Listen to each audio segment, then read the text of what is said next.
So hello fellow Earthlings, and this is Earthling 6455463728, and I wonder if we can use the unique peculiarities of biology in order to hack people, hack their brains.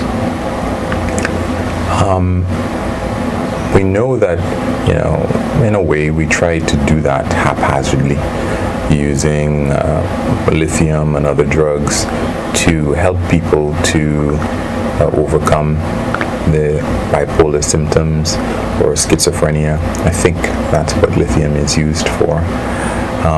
But we really don't know yet how it works. In addition to helping people to overcome their depression, according to, is it Leonard? No, it's not Leonard. Well, I can't remember the guy's name, but from his lecture series that he had, I can't remember what school it was. Maybe it was Stanford. And from that, I understand that we still don't understand how we help people with depression. That was quite a while ago, so could be that we've been updated, but probably not likely. When you think about it though, I really have no idea. I don't know how we would ever be able to, for example, look inside of the hippocampus and actually see how memories are potentially being formed or created. But that said, I wonder if at some point we might not be able to take what little we do know and can assume or project about biological functions in order to do some tests and see exactly, and I mean behavioral tests, for example, how we might be able to take advantage of those things that we know, those things that we might assume, given biology, for example, to hack our minds. One of the things that I was thinking that might be analogous to it in terms of our way forward is how people used to try to transmute metals into gold, for example. And we finally know that, hey, that really is possible. Of course, it's so energy high and needs such a high energy demand that it really isn't worth our time to try to achieve. We would really be doing it on a on a proton by proton basis, for example, and even on an atom by atom basis, really. And as a result of geology, for example, we are to an extent beyond that because we know what type of geology can result in gold being formed, for example, or at least with respect to diamonds. I recall a guy who was investigating the conditions under which diamonds were formed, and they found a site in Canada, and he was very quiet about it and bought up, him and a group of other people were quiet about it, and they just bought up this land that because of the geology they knew that diamonds would be here, and they were able to take advantage of that. And that probably would have been, it's a lot easier to an extent, at least that I can see, of trying to transmute metals. Even if the process were, conceivable on a regular scale, it still probably might be very difficult. Involve lots of chemicals, industrial chemicals. It might even be dangerous. So yes, the path that I forget their names, but those people who wanted to transmute things into gold, anything into gold, that path is not technically feasible in terms of it's really not worth it. but there are other ways around that to achieve something similar, perhaps. And it's the same thing with respect to looking into a live person's brain to see how things are happening in the hippocampus or other parts of the brain, how we actually think. And one of the things that got me thinking about that was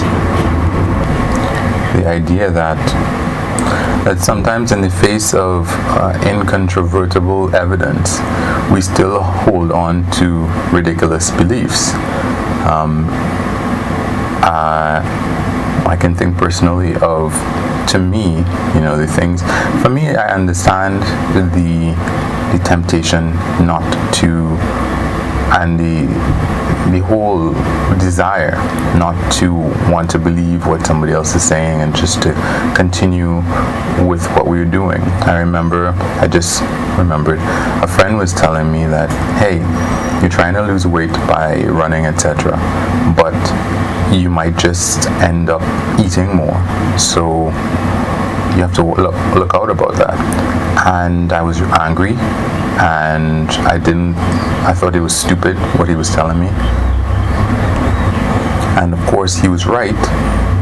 And one of the only ways that I would know if he was right, not one of the only, is by thinking about it. For one thing, people feel like they're going to congratulate themselves by having a favorite meal or treat after they've exercised or they've done good by eating something healthy, and they usually, overwhelmingly destroy any benefits that they would have gained in their reward to themselves. And I wasn't really going out with that thought, but undoubtedly my hunger after working out, my appetite would increase, and I'd feel like, hey, let me just eat this thing, not even thinking that it would cancel out the benefit of anything that I'd done. And of course, when I got into counting calories, I realized, lo and behold, wow, with a certainty that what this guy was telling me was going to be undoubtedly true. That it takes so much effort to burn off calories that calories shouldn't even be the focus of exercise. The focus of losing weight should be on the calories that you consume, and then maybe thinking a little bit about the exercise that you do in terms of exercise for health, calories for weight.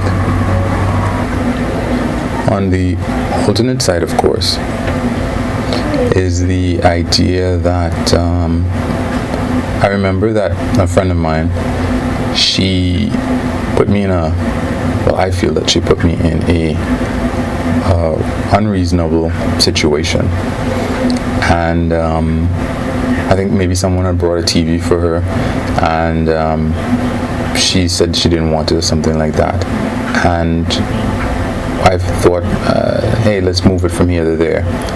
And the next thing I know, she's telling me, no, you can't put it down. I don't want him in my room, you can't put it down. And I'm like, what the hell are you talking about? I can't put it down. But yeah, that's what she was telling me. I don't even remember what the result of it was, but this was not my TV. And now she was giving me the responsibility of what to do with it because I was trying to help. So I thought that was really awful of her. I thought she was my friend, and the other person was somebody who liked her, who just, I guess, wanted to give her a TV or something that she didn't want to accept. I can't remember.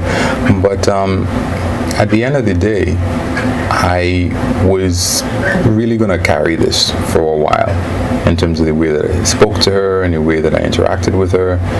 It was more of a yes, no, whatever. And she just said, I'm sorry. And all of everything that I felt about it was gone, just disappeared.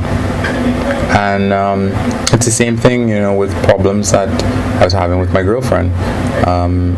She was like, okay, we're done. And she's like, oh, I feel so much better. Now we're not girlfriend and boyfriend anymore, but we're still hanging out. And I guess the reason for that is because we're still attracted to each other, and we're talking about the fact that we're no longer boyfriend and girlfriend anymore. And she's like, oh, I feel so relieved.